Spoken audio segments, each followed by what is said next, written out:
Hey, what's up guys? Welcome back to the channel. I'm Jeff. Thank you for tuning back in. And before we get into the video today, check out those guys behind me. That's right, two 50 card display cases. I built them myself. Now, obviously they're not done. I still need to build the door on there, but those are at least the boxes and shelves that will house the cards. So yeah, I had a goal earlier this year. I wanted to build these. I think I did a video response. I can't remember if it was Donnie over at Vintage Card Collecting Victories or if it was Rob at Cash Cards. But in one of those videos, I had talked about a goal was I wanted to build two display cases this year, two 50 card display cases. And you know, I'm not done yet, but at least I got those boxes done and that part's done. So now I just need a frame and some glass and I can finish them off, some hardware, things like that. But I wanted to build them because I have seen 50 card display cases out there, but I had heard that SGC graded cards don't fit in there well. So I wanted to build them to the exact specs that I figured where SGC cards would fit in there great alongside PSA and anything else.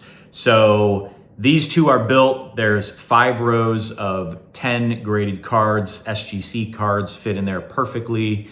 And I made them out of walnut material. So the backer you see in those is a 4x8 sheet of walnut plywood, and then just some walnut stock that I cut down, ripped down. I even have grooves in the shelves for the cards to sit nicely. But so I'm excited for those. And the reason I'm kind of showing those is because I want to start putting cards in there. And I've realized looking back at my videos, I'm showing a lot of my cards that I'm picking up for certain set registries that I'm doing, but I haven't showed any of the collections that I already have or the majority of the cards that I already have for those collections. So I decided what I'm gonna do is I'm gonna do a little series for 2 different sets. I did one already, so if you guys follow along my channel, you guys will know that I recently completed the top 100 cards of the 1980s. And I did a little kind of mini series showing those cards. And so I figured there's 2 other sets that I'm doing. I'm working on the Hall of Fame players, post-war rookies, and I'm working on the 300 great baseball cards of the 20th century. So I figured, why not do little mini series of those as well? So I'm not done, but I figured I'd break them out into doing series of the 1990s, the 1980s, the 1970s, 1960s. I pretty much have everything from the 90s, 80s, 70s. I'm in the 60s right now, but at least it'll get me caught up to speed on showing you guys what I already have for those sets and what I still need. So that's what I'm doing here today.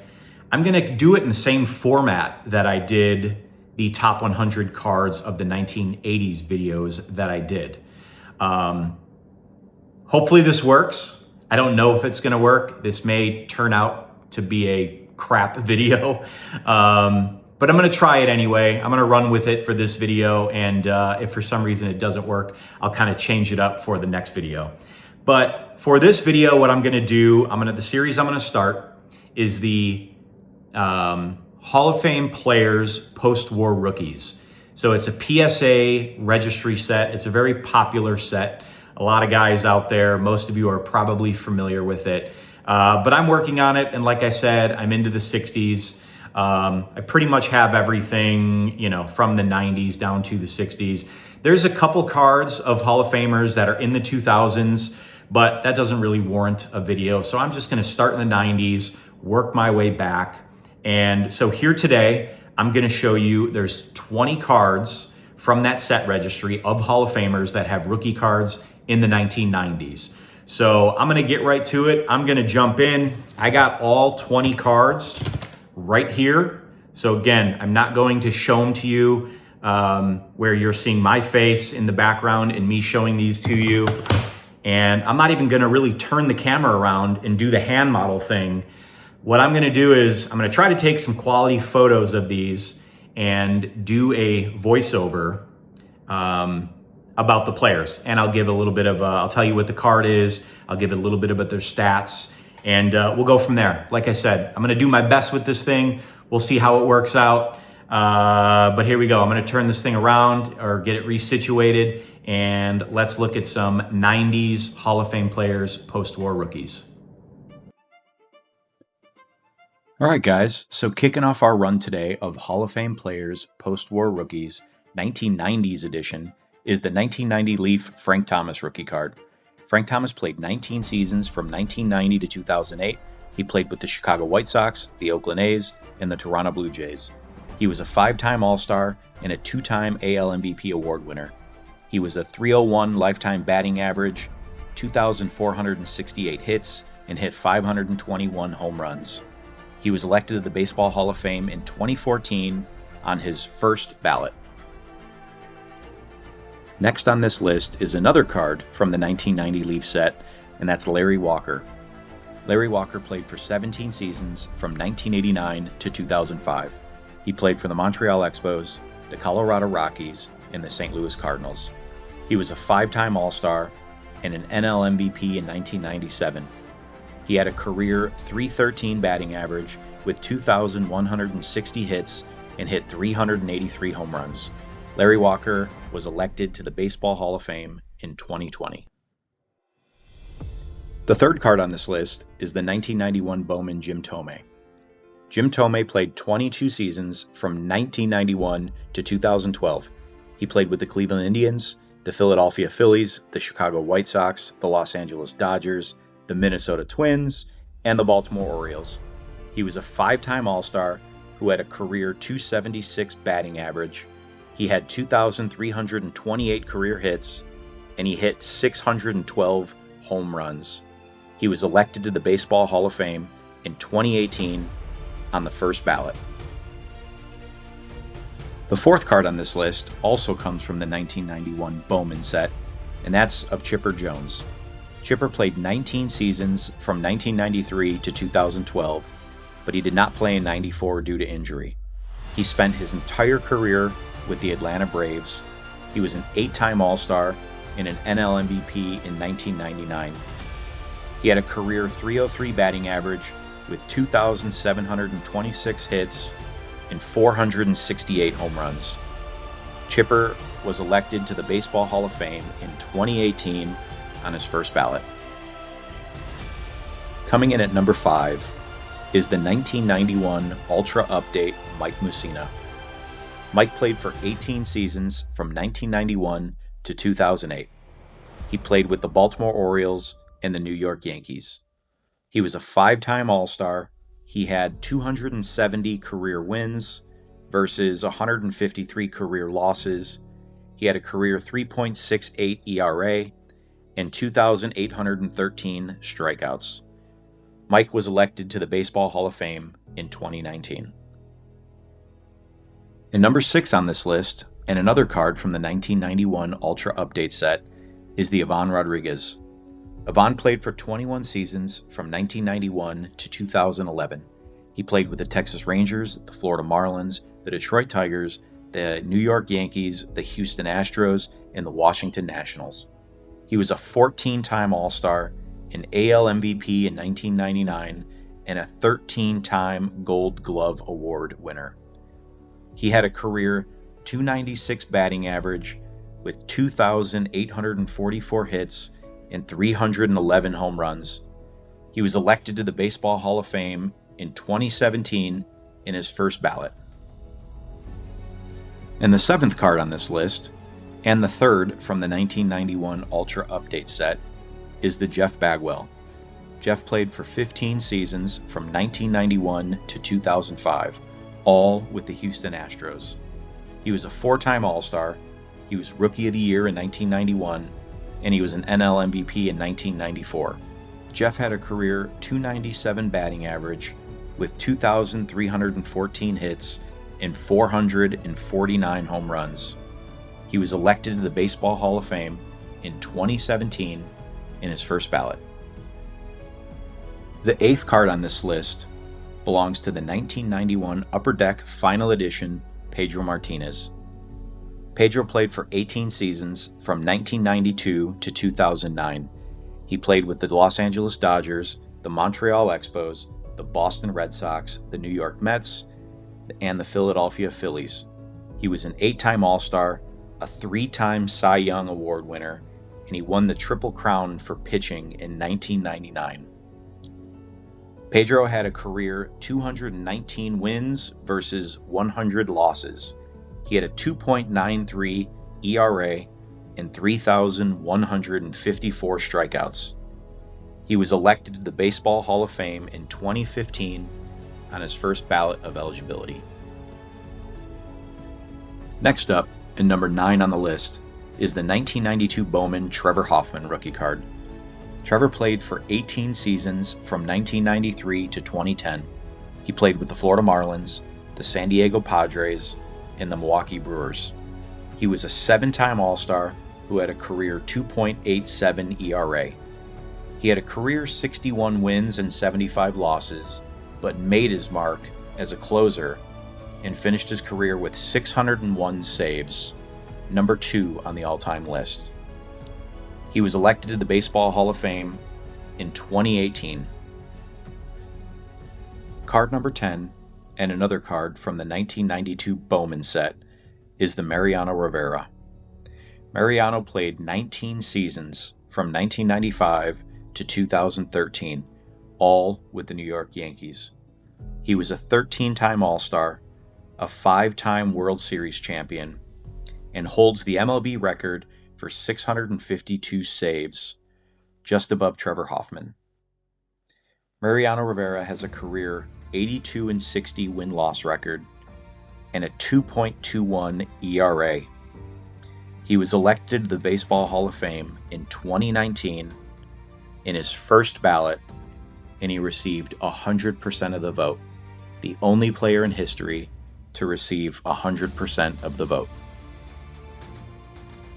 Card number 11 is the 1992 Fleer Update Mike Piazza. Mike Piazza played for 16 seasons from 1992 to 2007. He played with the Los Angeles Dodgers, the Florida Marlins, the New York Mets, the San Diego Padres, and the Oakland A's. He was a 12-time All-Star and the NL Rookie of the Year in 1993.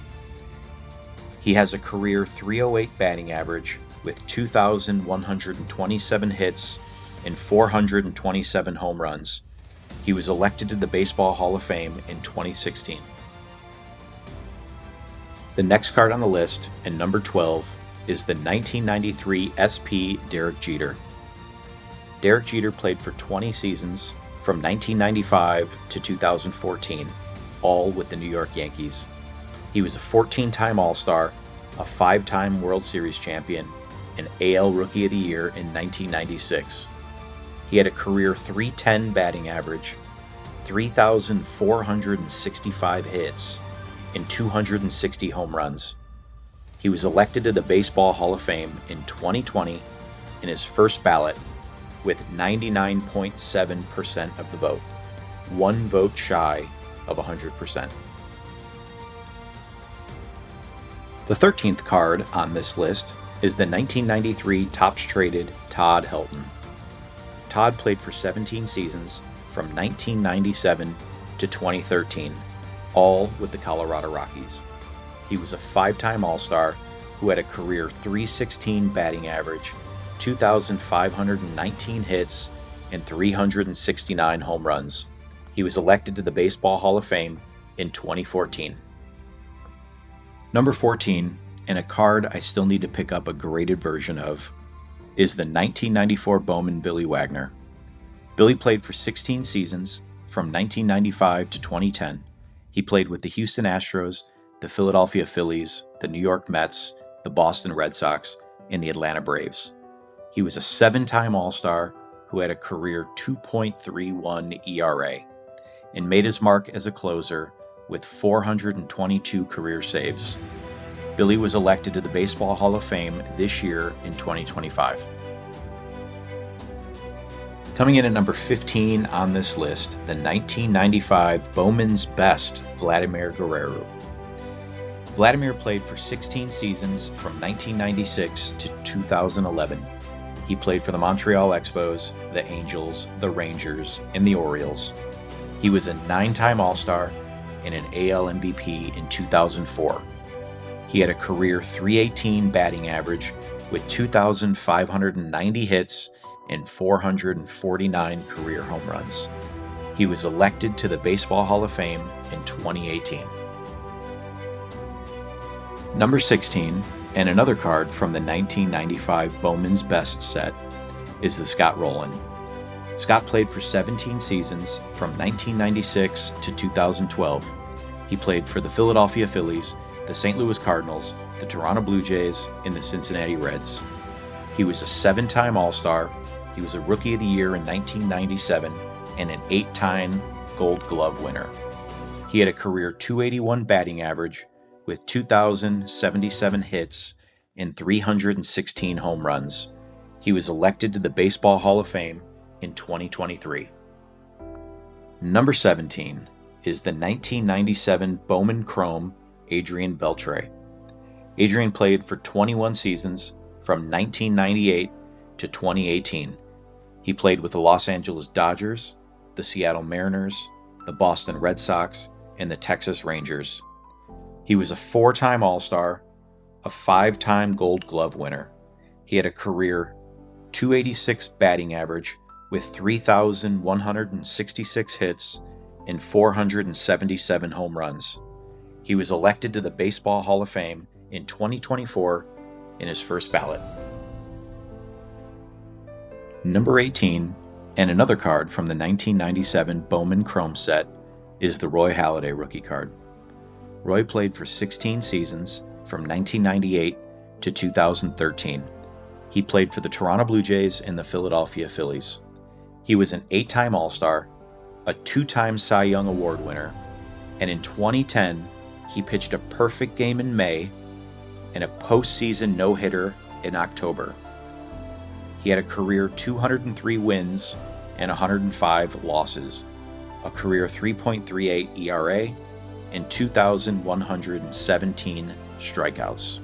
He was elected to the Hall of Fame in 2019 in his first ballot. Coming in at number 19 is the 1997 Fleer Ultra David Arias, or better known as David Ortiz. David played for 20 seasons from 1997 to 2016 with the Minnesota Twins and the Boston Red Sox. He was a 10-time All-Star, a 3 times World Series champion. He had a career .286 batting average, 2,472 hits, and hit 541 home runs. David was elected to the Baseball Hall of Fame in 2022 in his first ballot. And the final card in the Hall of Fame Players Post-War Rookies 1990s edition, and card number 20, is the 1999 Bowman Chrome CC Sabathia. CC played for 19 years or seasons from 2001 to 2019. He played with the Cleveland Indians, the Milwaukee Brewers, and the New York Yankees. He was a 6-time All-Star, an AL Cy Young Award winner in 2007. He had 251 career wins and 161 career losses, with a 3.74 ERA and 3,093 strikeouts. CC was elected to the Baseball Hall of Fame this year in 2025. All right, so there you go, guys. That is what we got. The 20 cards of Hall of Fame players from the 1990s that PSA decided which rookie card of theirs should be represented in their set. Do I agree with all of them? No. Do I agree with most of them? Yes. And as you can see, I had 18 out of the 20 SGC graded. I had the CC Sabathia in a PSA. I'll probably just live with that for the time being. If I happen to stumble across one in an SGC, I'll probably pick it up. And then the Billy Wagner, another recent Hall of Famer, right? Inducted this year, 2025. his Bowman rookie card, graded a PSA 9, has gotten pretty expensive. It's $100+. And I don't know. I'm just kind of waiting it out, hoping it goes down. But we'll see. If I wait long enough and it doesn't end up going down, I'm just going to bite the bullet and purchase it. But yeah, those are the 20 cards that I have for this set.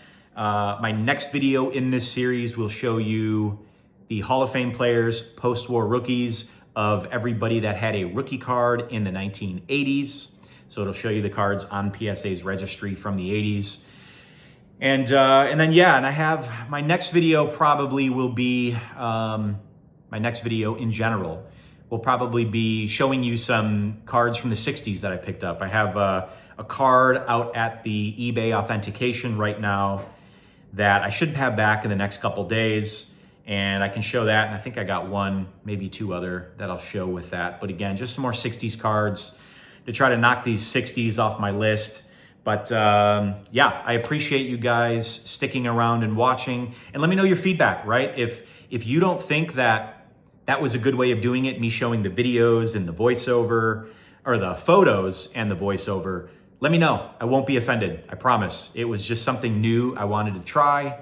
I feel like my editing has evolved, and I thought that would be a better way of doing it, or I think it's a better way of doing it. I haven't strung it together yet. So we'll see when it all comes together. Regardless, I'll end up posting this, even if it turns out like crap, because it's gonna end up being a lot of work, and I'm just gonna go with it, run with it. So let me know in the comments if you thought it was a good way of doing it, or if you think I should just go back to the old method of what I normally do, showing cards like this, or if I should turn the camera around and hand model. So you let me know what you prefer. Again, I won't be offended, but either way, I appreciate you guys watching, and yeah, we'll see you next time.